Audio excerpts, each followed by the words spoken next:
Hello and welcome to What's On at Cineworld Cinemas. I am Luke and I'm joined by Laurie Blake, and we're going to take you through what you can expect to see on your local Cineworld Cinema screens. Here's what's coming up on today's show. We'll be talking about the possibility of Morbius, the living vampire, appearing in the MCU timeline and what that could mean for Kraven the Hunter. We'll be hearing from the stars of In the Heights, including Jimmy Smits, Melissa Barrera, and the director John M. Chu. And we'll be going through the biggest movies you can check out this week, including In the Heights, The Hitman's Wife's Bodyguard, and more.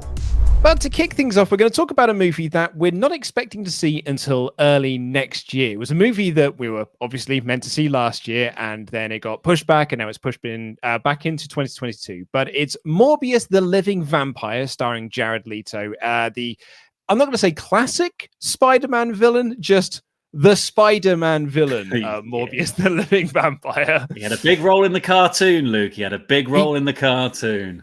That he did. It is his biggest role to date. But yeah, so they're doing the solo movie for Morbius. This obviously follows on from Venom, and later on this year we're getting Venom: There Will Be Carnage. And they've just announced Kraven the Hunter with Aaron Taylor-Johnson in the lead role of Kraven. And there was an interesting interview recently with Tyrese Gibson, who plays Simon Stroud in the movie, Morbius, that is. He told Comic Book, a lot of people are going to be shocked by what they see on screen. And when asked if Morbius was in the MCU, Gibson said yes. Now, before we get too excited about this, one of the stars of Morbius saying the movie's in the MCU, Sony themselves told GameSpot, Morbius is slated to come out on January 28th, 2022. Additionally, the movie is not part of the wider Marvel Cinematic Universe. It is part of Sony Pictures' universe of Marvel characters, contrary to what Tyrese Gibson said. That is very interesting because the Vulture's in the trailer, right?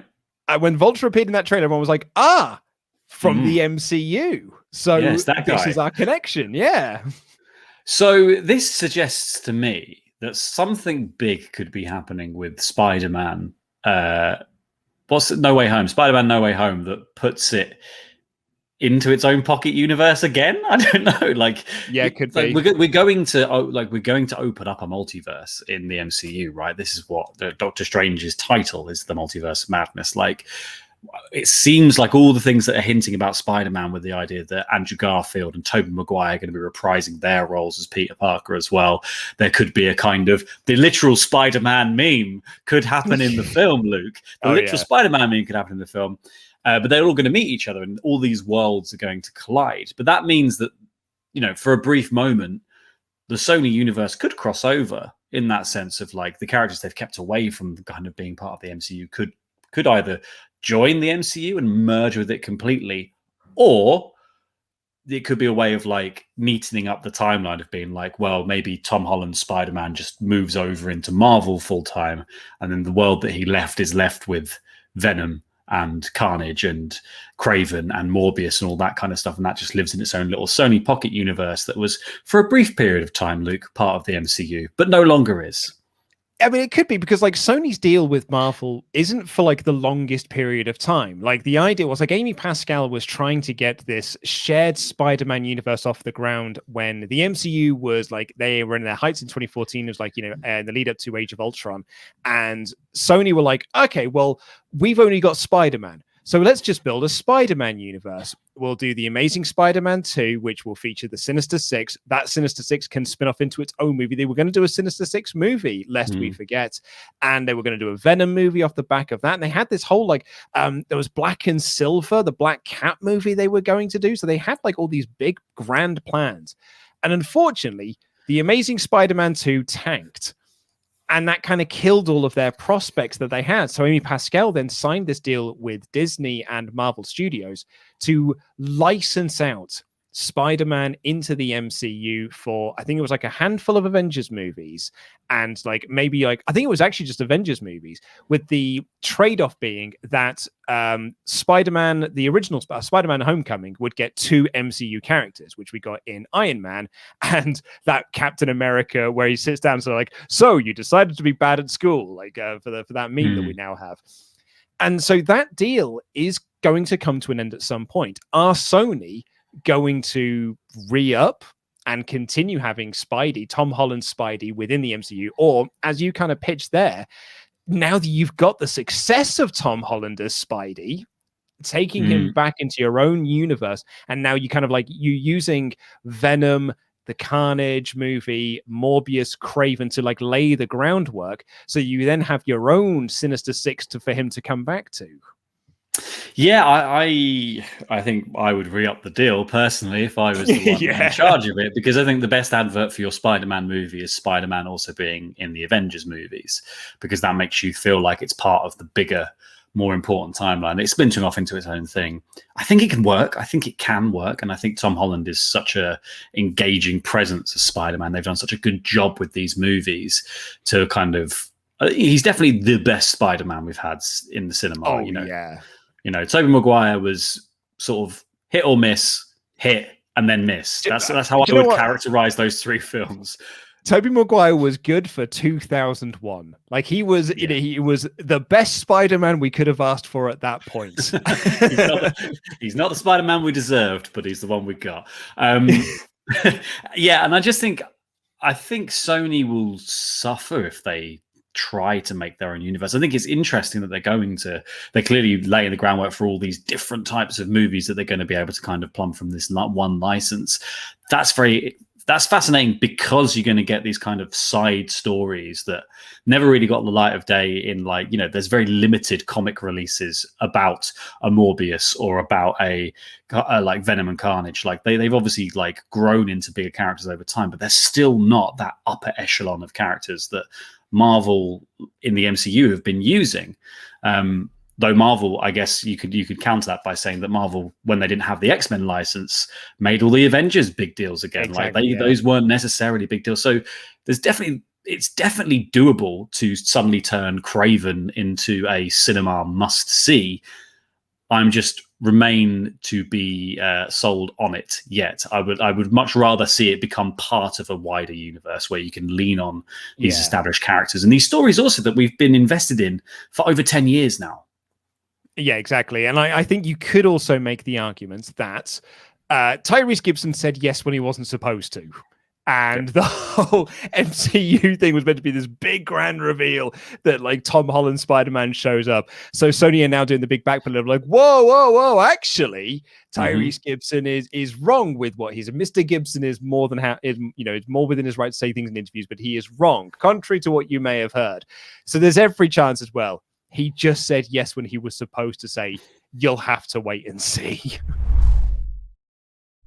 Out this week, in fact, out today, a film that I did not get to go and see at the Unlimited screening, and I'm so annoyed, but so thrilled because I'm going to go see it tonight instead. In the Heights, the Lin-Manuel Miranda stage play, which has now been directed into a theatrical movie with John M. Chu at the helm, who did some of the Step Up movies, and it did G.I. Joe Retaliation and Crazy Rich Asians, which I absolutely adored. I have so loved seeing the outpour of love for this movie from like the film community. Basically, like when they released the trailer for it, everyone was like, oh yes, this is the movie I need this summer. I think that's the thing. It's like we've been away from the cinema for so long, and we've missed all the kind of blockbusters and all the kind of regular characters. Like we've been missing James Bond. He's been MIA for ages. But this is the movie that you want to see in the summer, that you want to see like coming back into the cinema, like a celebration movie, one that you can see having a really long lifespan as well on the big screen, because this is exactly the sort of film that's going to get shown again and again and again at those kind of sing-along screenings. People are going to want to watch this in a room full of other people and enjoy and sing along and enjoy themselves. And I just think that's like, this is the best time to go see it. Get on board early, learn all the songs, then you're prepared for when we start showing it again. Oh, absolutely. Yeah, I can't wait to see it. I've heard, and I'm that person as well that won't listen to the soundtrack until I've seen the film. And it's irking me that I can't go and listen to the soundtrack because I really, really want to. We had fantastic receptions to this at the Unlimited screening that we had recently. Kyle said, nothing short of amazing. I've never seen the original show, but it didn't take long for this to hook me. It's a love letter to communities and the relationships we make, all interwoven into pure escapist fantasy. It's spectacular in almost every way. Sam says, movies like this are the reason we go to the movies. Beautifully directed from beginning to end, a near perfect screenplay, and some of the best musical numbers / dance scenes in film history. That is a big claim. That's a big claim there by Sam. George said, had the vibe and storytelling style of the classic musicals of the 50s and 60s, and the exuberance of the group numbers has left me in a great mood. The cinema setting, a wonderful assault on the senses. If you like musicals, I highly recommend. And Holly says, after 10 months away, it was a perfect feel-good summer movie to come back to the cinema for. We loved it. My friend and I will have the soundtrack on for the foreseeable. Oh, Laurie, I'm seeing it tonight, and I'm so excited. I just think Lin-Manuel Miranda is an exceptional writer of songs, and like he writes musical songs like no one else does. Who would have thought, months later, I would still be singing songs from Hamilton? Like, I'm not even American. The history has no impact on me, but I'm still singing it. And so I think that's the thing with In the Heights. You're just going to end up consistently humming these songs because they are so unique, I think, in the way he writes them as well. Also out this week, The Hitman's Wife's Bodyguard. I got it right first time. That is a one-take thing. We're not doing a retake on that. And, I mean, you could go and see it this week. We had the limited screening of it recently and the premiere of it at Cineworld in Leicester Square. And who should have shown up to it? But Salma Hayek herself was there to enjoy some Cineworld popcorn. I got the email from a friend of mine about this, and it was just wonderful to see the words film premiere, but also just to see like the stars out for the film premiere and everything like that. Like, it was a wonderful shot of adrenaline. Nature is returning to normal, Luke. That's what it is. I think, and it's exciting to get excited about movies again. I think we've obviously had an interesting period of time in which movies have been releasing, but not in the optimal format for which they were designed. So finally getting to see them in the way they were and getting all the kind of pomp and pageantry that goes with a big movie release, that is all part of it as well. And we had another great unlimited screening for this, which I was at. I mean, and you'll hear the words unlimited screening a lot when we do these videos. Get yourselves a Cineworld Unlimited card. You get to see these movies early, and you get to see these, like, you get to be part of these reactions. I was part of one of these unlimited screenings for The Hitman's Wife's Bodyguard. I had a blast with the movie. It's a hell of a lot of fun, and I wasn't alone. Helly says really enjoyed it, even though it's violent. It's such slapstick humor between the three of them. They all crack me up. Emma says more insane action, so many laughs. Definitely going to go see it again. Evidently, what my life needed was to see Michael Bryce get repeatedly battered by bad guys. Who knew? Mickey says Salma Hayek was absolutely fantastic. Also absolutely crazy, but mostly fantastic. Manny says, I really enjoyed it. An over-the-top action film that you could forget the world around you for over an hour. We'll definitely watch it again. Yeah, actually, Mandy's line there about we'll definitely watch it again. We had a couple of people in the feedback that we had for the unlimited screening that were like, I'm going to go see this again when it's out. And I do think it has got a lot of replay value to it. It's a really, really fun romp. Of course, Ryan Reynolds is great. Salma Hayek is great. Samuel L. Jackson is great. And it is just like that 90 minutes of just wonderful, fun action, really. Also getting a bit of a re-release here is Monster Hunter from Sony. Now, this was the Paul W.S. Anderson video game adaptation that I think we pretty much had last year, but this is getting a nice little refresh into the cinema screens. I am an unashamed fan of the Resident Evil movies. Hey, the fans of the video games may not love them a lot, and it may just be because he wrote the foreword for my book, but I really like Paul Anderson's Resident Evil series. I didn't actually get to see Monster Hunter either, so I'm quite curious to check this one out. It's a big time for Monster Hunter, to be fair. You've got Monster Hunter Rise came out in March this year on the Switch and has sold gangbusters. You've got Monster Hunter Stories 2, Wings of Ruin coming out in like a month's time. So this is the perfect time to put Monster Hunter back in the cinema because it is at the forefront of all gamers' minds. And this looks like it takes what is quite a simple story of, hey, you kill a monster, you carve it up and you make yourself a nice hat, and turns it into something a bit more threatening to the overall globe. Adding Mila Jovovich into it and then kind of giving it this kind of modern part of the story as well is really going to change the dynamic for Monster Hunter. I'm looking at it like it's like Reign of Fire again, Luke. That's what I'm looking at. Oh, mate, yeah, I love Reign of Fire. And you love the Monster Hunter games as well. I really love the Monster Hunter games. So it'd be really awesome to see the kind of like lifelike version that you're going to get on a cinema screen of all these kind of classic Monster Hunter monsters. That's what people play the games for. They play them to see what the designs of the monsters are and how they're going to act in the wild and kind of encountering these crazy wild animals. So this film should give you like the truest to life version of that. Particularly if you go see it on 4DX, which like, oh yeah, you want to talk about sort of like monster stomping action, like 4DX feels like the best way to go see this film. Getting beaten up by a Rathalos, no one wants that. You can also check out A Quiet Place 2, The Father, and Cruella. Laurie, I'm going to have to ask you, what's your pick of the week? My pick of the week is Monster Hunter, mate. I want to see that. I really want to go and see that on the big screen. I've been absorbed by the game for months now. So yeah, this is something I wanted to go see and like finally kind of catch those incredible monsters on the big screen and see what they've done with it as well. See where they've taken the story. Yeah, it's in the heights for me. As I said, I'm seeing it tonight. I may go and check out Monster Hunter next week, though. Like that might be my secondary stop on my cinema train. Yeah, big fan watching Olga do her thing on the off-Broadway stage and the Broadway stage and all of how it was so lauded and changed the game in terms of movie musicals, and now to be able to be a part of this version and vision of Lin-Manuel Miranda and Chiara Alegria Hudes, who is our writer, and then adding John Chu's wonderful visual flourishes.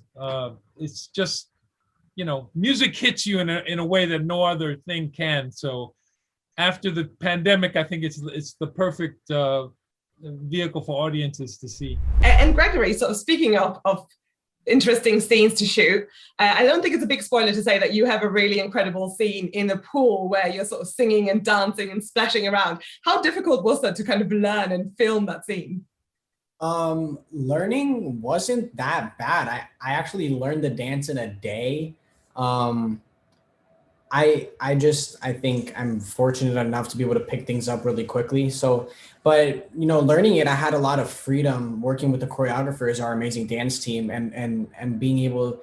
It was a collaborative effort making the dance. It wasn't just like this is what you're doing and that's it. I was able to help create it with them, which is amazing. And on the day of, we were filming 96,000 for 3 days. Unfortunately, it was a little rainy. The weather was not on our side, so the water was very, very cold. I was in there for maybe 2 to 3 hours straight, but I wasn't alone. I had the dancers in there with me, the extras in there with me, and our director, John Chu, was also in there with me, which is amazing. Just like kind of a sense of comfort and I'm not in this alone.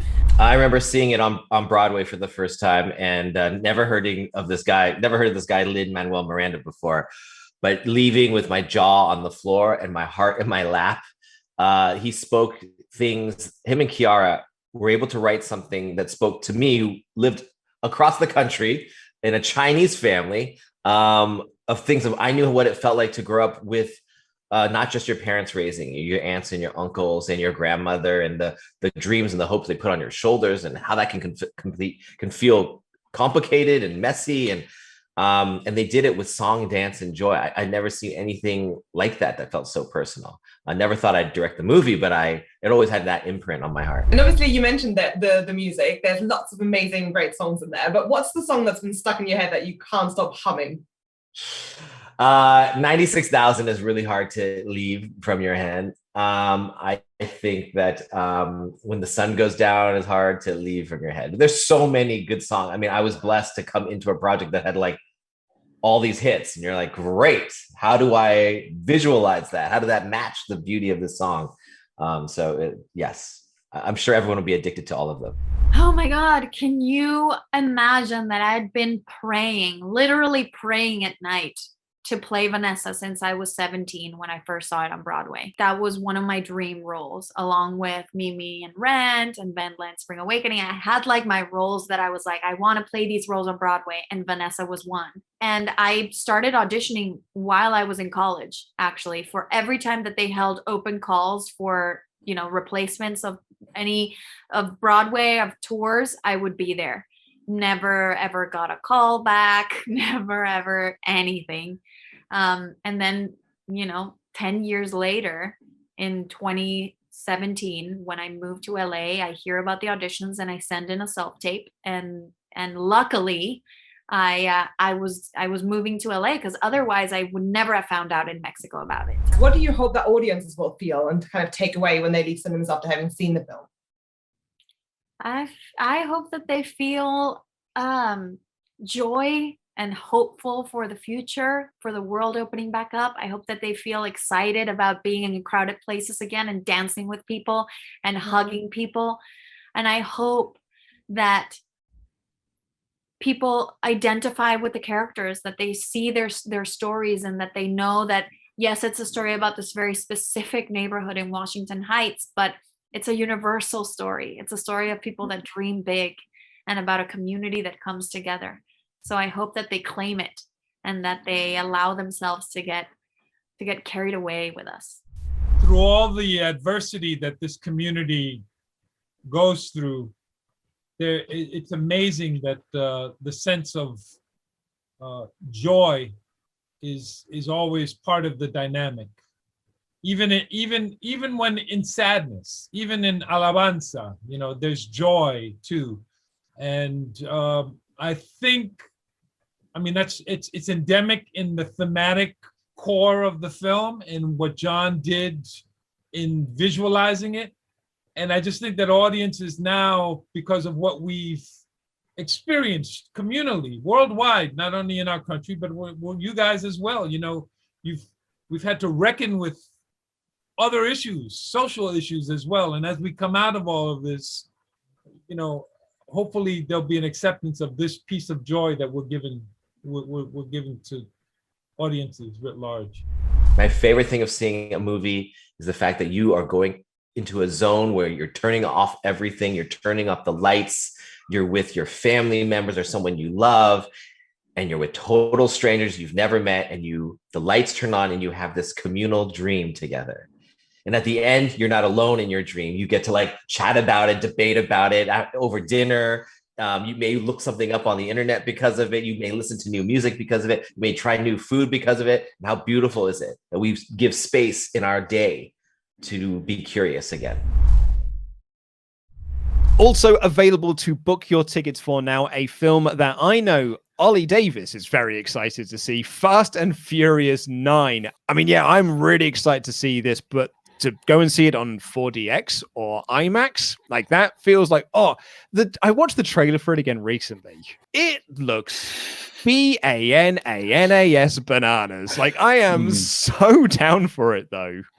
You wouldn't think that from the humble beginnings of Fast and Furious, where it was just we're just doing a drag race, and that is what we're doing. We're doing a little drag race. We're going to drift around Tokyo in the fourth one. Oh, how quaint. And now it's jumping off skyscrapers, out of planes, the Arctic. The series has gone everywhere you could possibly imagine with cars, and yet they're still finding new things to do.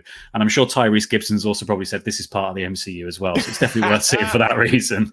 If it wasn't going to be him, it was going to be Vin Diesel that said it. Vin Diesel essentially looked at the Avengers I'm technically part of the Avengers, but what if I was also the star of the Avengers? Yeah, right? Let's make our own Avengers movie. Tickets for that are now available to pre-book. I'm super excited to go see this, so check that out in the link in the video description down below. The month of June may be coming to an end, but we've still got a couple of more unlimited screens for you to check out. Supernova on June 23rd and Another Round on June 29th. We didn't get to talk about Supernova last week, but I know it's a film that you were quite interested to see, right? Yeah, I think this looks like a really heartwarming and heartbreaking story where it's Colin Firth and it's Stanley Tucci as this couple who are on a trip around the UK. So obviously, I think we've all been experiencing the delights of the UK while we've been in lockdown, and outside is the only place we can go. So let's go inside and look at it through the lens of someone else and enjoy the kind of... They're on this holiday retracing their steps as a younger couple. There's one of them suffers from kind of early onset dementia. And you get this feeling of they're kind of reliving their past, but also losing their grip on the past. It looks absolutely fascinating. And obviously it's going to be a real tearjerker. Oh yeah, you don't want to do a double bill of this with The Father, do you? That is no. No. Not a dry eye in the house. You've got to put a sorbet. What's the sorbet film for that one? Fast and Furious. No. And speaking of the father, it is Father's Day this coming Sunday. So this is your last chance to purchase a £25 gift card, and you will get yourself a £5 e-card. And you don't have to do this online. You can do this in cinemas as well. So you have still got time. You've still got time to go in and get this offer. Also, the e-cards they can be printed at home. It could be a really good last-minute present. In fact, your options include any amount of your choice, a Cineworld e-gift card for 2, which includes 2 tickets, food and drink vouchers, or an unlimited e-gift if you fancy being the favorite child. And I think that last one would probably be what I would do, actually, because I mean, we're recording this on a Wednesday for it to be released on the Friday. I still haven't sorted out my dad's Father's Day gift yet. Me neither. So he's getting some unlimited card. But that is all we've got time for on this edition of What's On at Cineworld Cinemas. Thank you so much for checking it out. We will see you in 7 days' time to find out what's on at Cineworld Cinemas.